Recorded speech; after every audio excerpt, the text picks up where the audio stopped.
Duel Review is brought to you by NexusDigitalComics.com. On today's Duel Review, it's a World of Goo. I'm RJ. And I'm Nick. Let's get to it.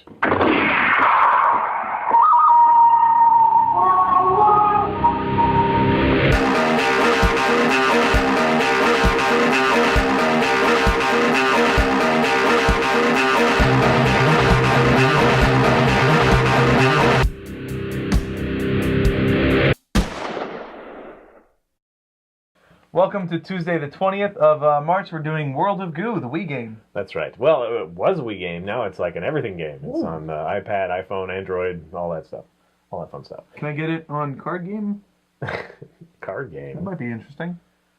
So anyway, World of Goo is one of those cool games that I first discovered on Wii. It's one of the few games I actually play on Wii. I got a Wii for my wife because she was like, yay, fun, athletic, blah, blah, blah. And she doesn't play it.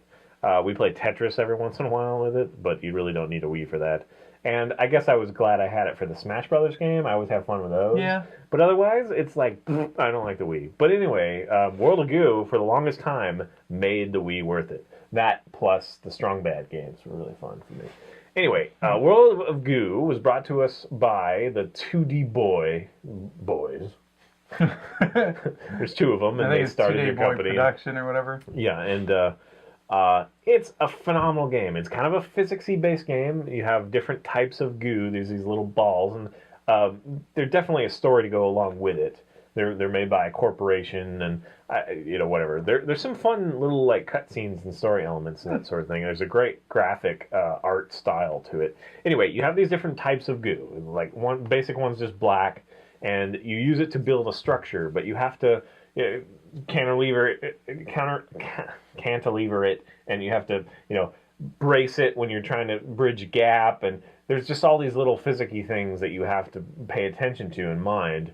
And then you get different types of goo, some that are like slingshots, some that are just blocks, some that are white and they kind of drip down, and there's just into flames. Bunch of fun. There's a matchstick ones that when you catch them on fire, the fire falls along and goes towards your goal. So you're trying to build a string of match goo to the fire and then back to whatever to blow it up and release it. And there's like balloons balloon goo that help carry it up. So at one point you have to build this bridge over this extremely big gap, and you don't have enough goo, and so you have to use balloons to kind of prop it up to keep it from falling. And there's a whole bunch of pitfalls. So there's like spikes, there are gears that turn, that if you run into it you lose your goo, and the whole point is to build a structure to get remaining goo into this little pipe and collect it.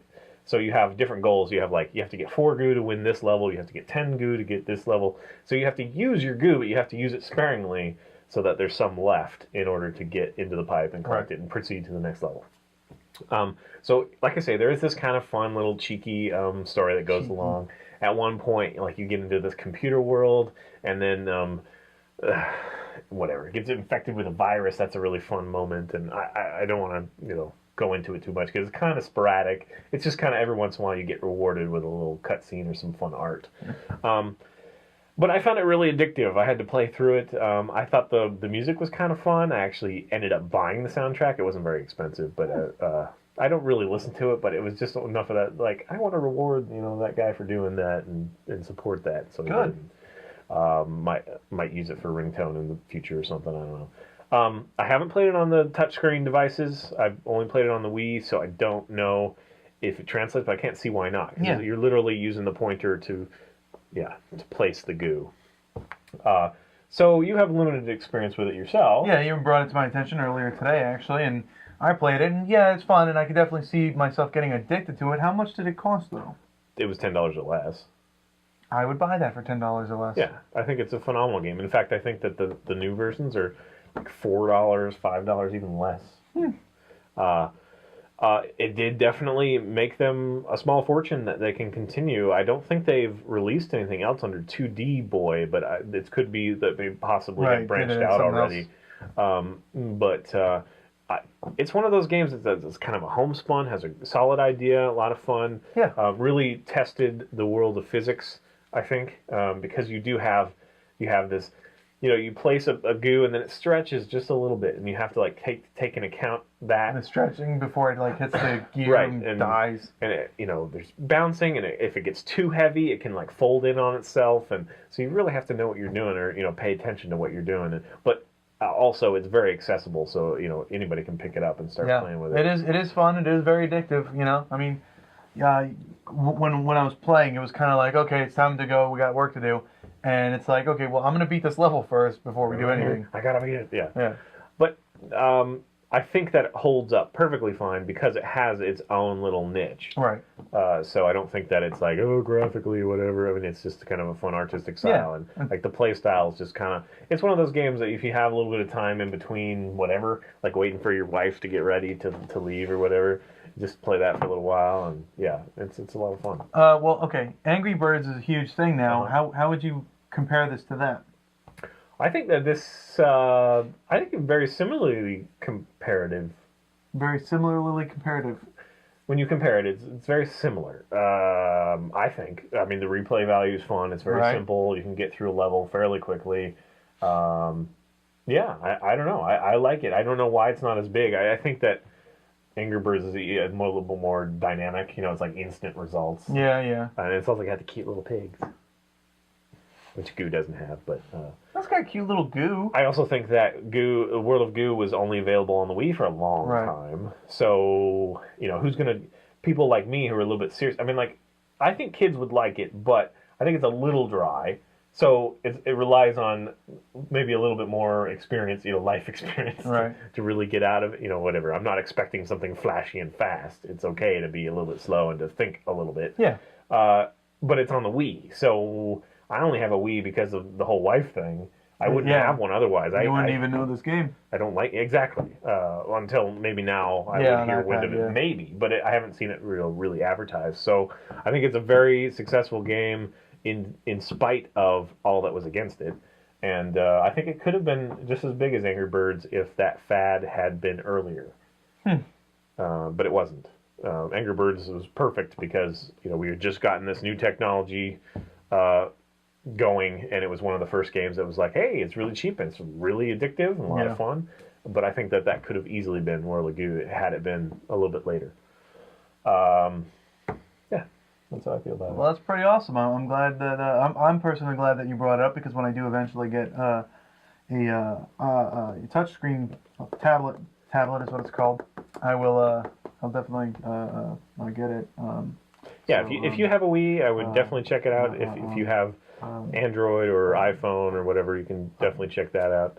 And I recommend it. Times. Yeah, it's highly recommended. We enjoyed it very much. That's it. Thanks for watching. Follow us on YouTube. No, subscribe on YouTube. Follow us on Facebook. Tell us what you think. If you're going to Emerald City Comic Con, please let us know. And as always, when you get to Emerald City Comic Con, please buy his card game and leave comments. I always answer for the most part. And that's it. Very professional, Nick. Thanks. Thank you. Yes! That's how professional goes. I can say 600 times and still land a shot first. Yeah, because one has nothing to do with the other. Yeah. Bye. Sorry about that. I was like, Yeah, you thought it was funny, I know. I just trailed off. I was like, I don't know. Not funny.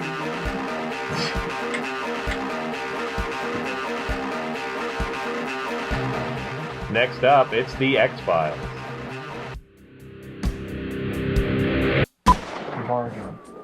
Oh, microphone. Raman. Microphone.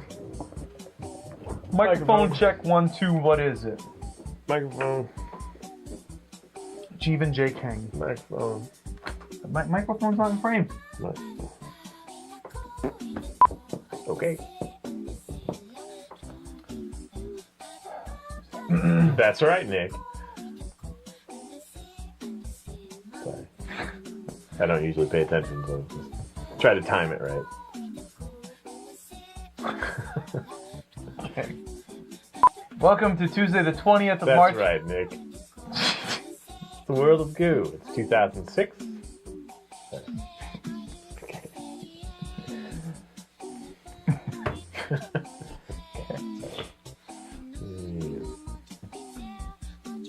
He's like a robot. Mm.